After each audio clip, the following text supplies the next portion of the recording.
Hello friends. आज हम लोग विज्ञान के कुछ ऑब्जेक्टिव क्वेश्चंस देखेंगे साइंस के, जो हमारे कॉम्पिटिटिव एग्ज़ाम में जैसे रेलवे, एसएससी और वनडे एग्ज़ाम्स में बहुत इम्पोर्टेंट रोल प्ले करता है। तो आइए शुरू करते हैं क्वेश्चन नंबर फर्स्ट से। फर्स्ट क्वेश्चन है, लोहे पर जंग लगना। लोहे पर जंग लगना किसका उदाहरण है? लोहे पर जंग लगना किसका उदाहरण है? तो ऑप्शंस हैं ऑक्सीकरण, अवकरण, बहुलीकरण और जस्तीकरण। तो इसका सही आंसर है ऑक्सीकरण का। नेक्स्ट क्वेश्चन है, अम्ल वह पदार्थ है जो ऑप्शंस इलेक्ट्रॉन ग्रहण करता है, इलेक्ट्रॉन प्रदान करता है, प्रोटॉन देता है, OH माइनस आयन देता है। तो इनमें से अम्ल कौन सा पदार्थ होगा? ऑप्शन है सी, जो प्रोटॉन देता है। प्रोटॉन माने H प्लस आयन, जो H प्लस आयन देगा वह अम्ल होगा। क्षार वह पदार्थ है जो प्रोटॉन देता है, प्रोटॉन ग्रहण करता है, इलेक्ट्रॉन देता है, इलेक्ट्रॉन युग्म ग्रहण करता है। तो इसका सही आंसर है प्रोटॉन ग्रहण करता है। तो जो क्षार होते हैं, क्षार OH माइनस आयन देते हैं और H प्लस आयन लेते हैं। ठीक। नेक्स्ट है, नीचे नीले लिटमस पत्र को लाल कर देता है। नीले लिटमस यानी ब्लू लिटमस पेपर को जो रेड कर देगा वो क्या होगा? अम्ल, भस्म, क्षार, लवण। तो इसका सही आंसर है अम्ल। लाल लिटमस पत्र को नीला कर देता है। लाल लिटमस को जो नीला कर देता है उसको क्या बोलेंगे? अम्ल, क्षार, लवण या इनमें से कोई नहीं। तो लाल लिटमस को नीला कर देता है वो होता है क्षार। चलिए नेक्स्ट क्वेश्चन की तरफ चलते हैं। निम्नलिखित में सदिश राशि है। ऑप्शन वेग, द्रव्यमान, समय, लंबाई। तो इनमें से सदिश राशि कौन सी है? वेग। वेग सदिश राशि होगी। नेक्स्ट क्वेश्चन, चंद्रमा की सतह पर किसी वस्तु का भार। ऑप्शन घट जाता है, बढ़ जाता है, अपरिवर्तित रहता है, बिल्कुल शून्य हो जाता है। तो चंद्रमा की सतह पर जाने पर वस्तु का भार घट जाता है, गुरुत्वाकर्षण होता है 1/6 रह जाता है, 1/6 हिस्सा रह जाता है पृथ्वी के गुरुत्वाकर्षण का।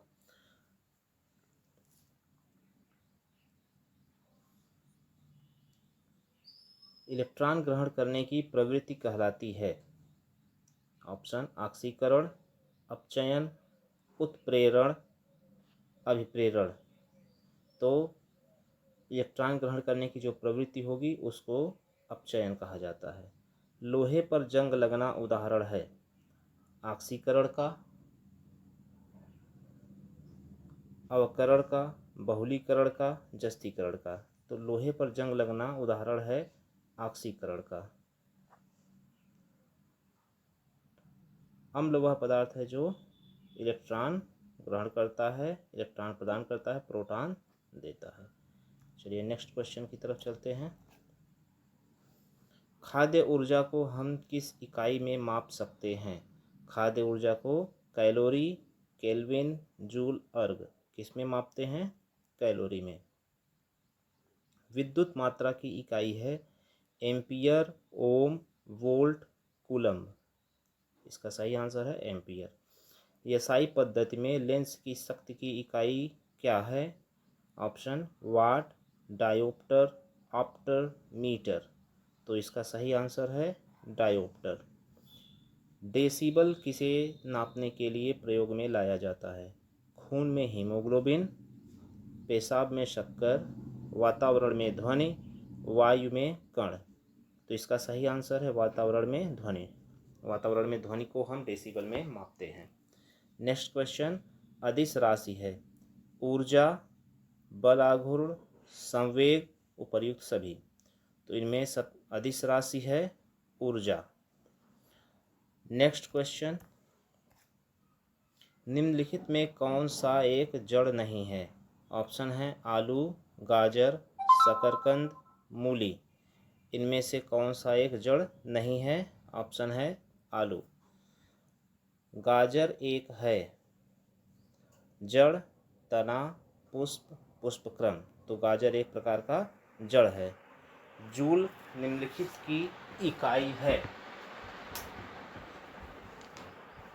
ऊर्जा, दाब, बल, तापमान। तो जूल किसकी इकाई है? ऊर्जा की। नेक्स्ट क्वेश्चन, जंतुओं में होने वाली फुट एंड माउथ रोग किसके कारण उत्पन्न होती है? ऑप्शन, जीवाणु, कवक, प्रोटोजोआ, विषाणु। तो इसका सही आंसर है विषाणु। अगार अगार किससे प्राप्त होता है? अगार अगार एक प्रकार का पदार्थ है, यह प्राप्त होता है शैवाल से। गन्ने में लाल सड़न रोग उत्पन्न होता है, जीवाणुओं द्वारा, विषाणुओं द्वारा, कवकों द्वारा, निमेटोड द्वारा। तो इसका सही आंसर है गन्ने में लाल सड़न रोग कवक द्वारा उत्पन्न होता है। नेक्स्ट क्वेश्चन, डबल रोटी के निर्माण में किस कवक का प्रयोग किया जाता है? Acetobacter, penicillium, saccharomyces, aspergillus. तो इसका सही आंसर है सैक्रोमाइसेस। नेक्स्ट क्वेश्चन पर चलते हैं। निम्नलिखित में से किसके द्वारा दूध खट्टा होता है? Protozoa, bacteria, virus, nematode. तो इसका सही आंसर होगा बैक्टीरिया। चेचक के लिए टीके का विकास किया था? मिल्स्टीन ने, लुई पास्चर ने, एडवर्ड जेनर ने, वाक्समैन ने। इसका सही आंसर है एडवर्ड जेनर ने। एड्स का कारण है T4 लिम्फोसाइट्स की कमी, उच्च रक्तदाब, राइबोफ्लेविन की कमी, जीवाणु संक्रमण। तो इसका सही आंसर है T4 लिम्फोसाइट्स की कमी।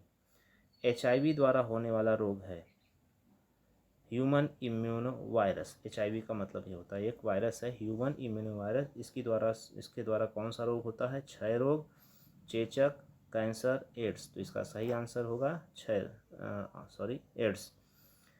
एड्स फैलता है, एड्स का फुल फॉर्म होता है एक्वायर्ड इम्यूनो डिफिशियंसी सिंड्रोम। यह फैलता है हाथ मिलाने से, श्वास संपर्क से, कीटों से, संभोग से। तो इनमें से सही ऑप्शन है संभोग से। नेक्स्ट क्वेश्चन, समस्थानिक होते हैं। परमाणु भार समान किंतु परमाणु क्रमांक भिन्न होता है। परमाणु भार भिन्न किंतु परमाणु क्रमांक समान होता है। परमाणु भार तथा परमाणु क्रमांक समान होता है। ऑप्शन डी, उपर्युक्त में से कोई नहीं। तो इसका सही आंसर है परमाणु भार भिन्न किंतु परमाणु क्रमांक समान होता है, उसको हम समस्थानिक कहते हैं। आइसोटोन होते हैं समान संख्या में प्रोटॉन, समान संख्या में न्यूट्रॉन, समान संख्या में न्यूक्लियॉन। उपर्युक्त में से कोई नहीं। यानी ऐसे तत्व जिनमें समान संख्या में न्यूट्रॉन पाए जाते हैं, अलग अलग प्रकार के तत्व जिनमें समान संख्या में न्यूट्रॉन होंगे, वो आइसोटोन कहे जाएंगे। चलिए नेक्स्ट क्वेश्चन पर चलते हैं।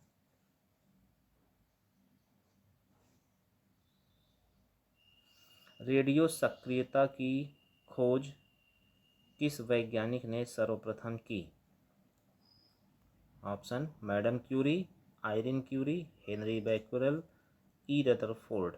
तो इसका सही आंसर है हेनरी बैक्यूरेल ने की थी। कंप्यूटर की अस्थायी स्मृति को क्या कहते हैं? रैम, रोम, CPU, CD रोम। इसका सही आंसर है रोम। पृथ्वी की आयु का आकलन किया जाता है यूरेनियम डेटिंग से, कार्बन डेटिंग से, परमाणु घड़ी से, जैविक घड़ी से। तो पृथ्वी की आयु का सही आकलन यूरेनियम डेटिंग से किया जाता है। रेडियो कार्बन डेटिंग से किसका निर्धारण होता है? रेडियो कार्बन डेटिंग से मानव की आयु का, जीवाश्म की आयु का, मानव शरीर की बीमारी, धातुओं की शुद्धता। तो इसका सही ऑप्शन है जीवाश्म की आयु का। नेक्स्ट क्वेश्चन है, पारसेक इकाई है दूरी की, समय की, प्रकाश की चमक की, चुंबकीय बल की। तो सही ऑप्शन है दूरी की। कंप्यूटर का पिता किसे कहा जाता है? Charles Babbage, Herman Hollerith, Blaise Pascal, Joseph Jacquard. तो इसका सही आंसर है चार्ल्स बेबेज। क्यूरी किसकी इकाई है? रेडियो एक्टिव धर्मिता, तापक्रम, ऊष्मा, ऊर्जा। तो क्यूरी इकाई होती है रेडियो एक्टिव धर्मिता की। दाब का मात्रक है पास्कल, डाइन, अर्ग, जूल। तो दाब का मात्रक होता है पास्कल। कैंडेला मात्रक है ज्योति फ्लक्स, ज्योति प्रभाव, ज्योति दाब, ज्योति तीव्रता। इसका सही आंसर है ज्योति तीव्रता का। पास्कल जो है ज्योति तीव्रता का मात्रक है। नेक्स्ट क्वेश्चन पर चलते हैं। द्विनाम पद्धति के प्रतिपादक हैं। द्विनाम पद्धति के प्रतिपादक लिनियस, थियोफ्रेस्ट, इचिन्स, एंगलर। तो इसका सही आंसर है लिनियस। निम्नलिखित में से कौन सा रोग बैक्टीरिया से होता है? तपेदिक, पीलिया, चेचक, मम्प्स। तो इसका सही आंसर है तपेदिक। तपेदिक यानी टीबी, ट्यूबरकुलोसिस बैक्टीरियम, ये होता है बैक्टीरिया से। अल्फ्रेड नोबेल ने किसका आविष्कार किया? Computer, television, dynamite, typewriter. तो अल्फ्रेड नोबेल ने डायनामाइट का आविष्कार किया और इसी आविष्कार की वजह से इन्हीं के नाम पर नोबेल प्राइज़ का शुभारंभ किया गया था। जो नोबेल प्राइज़ दिया जाता है 5 या 6 अलग अलग कैटेगरीज में, ये इन्हीं के काम की वजह से ही शुरू किया गया था। नेक्स्ट क्वेश्चन, प्रकाश वर्ष इकाई है दूरी की, समय की, प्रकाश तीव्रता की, द्रव्यमान की। तो प्रकाश वर्ष दूरी की इकाई है। WWW का पूरा नाम क्या है? World wild life web, world weather web, world watch web, world wide web. तो इसका सही आंसर है वर्ल्ड वाइड वेब। सही आंसर इसका वर्ल्ड वाइड वेब है। नेक्स्ट क्वेश्चन, पुष्पों का अध्ययन कहलाता है एंथोलॉजी, एग्रेस्टोलॉजी, फिनोलॉजी, पालिनोलॉजी। तो इसका सही आंसर है एंथोलॉजी। ये पुष्पों के अध्ययन का विभाग है। पीडोलॉजी में अध्ययन किया जाता है पादप रोगों का, भूमि का, प्रदूषण का, चट्टानों का। तो पीडोलॉजी में हम भूमि का अध्ययन करते हैं, अर्थ के सरफेस का। फलों का अध्ययन कहलाता है स्पर्मोलॉजी, एंथोलॉजी, पीडोलॉजी, पोमोलॉजी। तो फलों का अध्ययन पोमोलॉजी कहलाता है। साग सब्जी उत्पन्न करने वाले पौधों का अध्ययन कहलाता है ऑलेरीकल्चर, सेरीकल्चर, सिल्वीकल्चर, पीसीकल्चर। साग सब्जी उत्पन्न करने वाले पौधों का अध्ययन ऑलेरीकल्चर में होता है। निम्नलिखित में से किसे वर्गीकी का पितामह कहा जाता है? एंगलर, अरस्तु, लिनियस, थियोफ्रेस्ट। तो वर्गीकी का पिता कहा जाता है लिनियस को। नेक्स्ट क्वेश्चन है, ईसीजी का प्रयोग किसकी गतिविधि दर्ज करने के लिए किया जाता है? तो ईसीजी का प्रयोग हृदय की गतिविधि दर्ज करने के लिए प्रयोग किया जाता है। किस विटामिन की कमी से खून का बहना रुकता नहीं है? Vitamin A, vitamin B, vitamin C, vitamin के।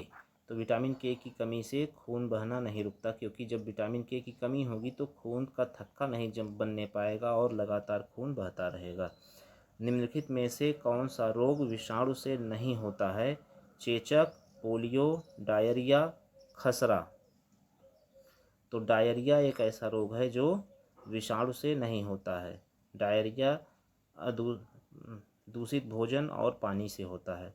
मनुष्य के नेत्रों के स्वस्थ संचालन के लिए कौन सा विटामिन आवश्यक है? Vitamin A, vitamin B, vitamin C, vitamin D. तो विटामिन ए ऐसा विटामिन है जो मनुष्य के नेत्रों को स्वस्थ रखता है। तो इस प्रकार हमने विज्ञान के कुछ ऑब्जेक्टिव क्वेश्चंस देखे जो हमारे कॉम्पिटिटिव एग्ज़ाम के लिए बहुत ज़रूरी होते हैं। तो अब आगे की क्लास में कुछ और अलग तरह के प्रश्नों के साथ फिर से मुलाकात होगी। धन्यवाद।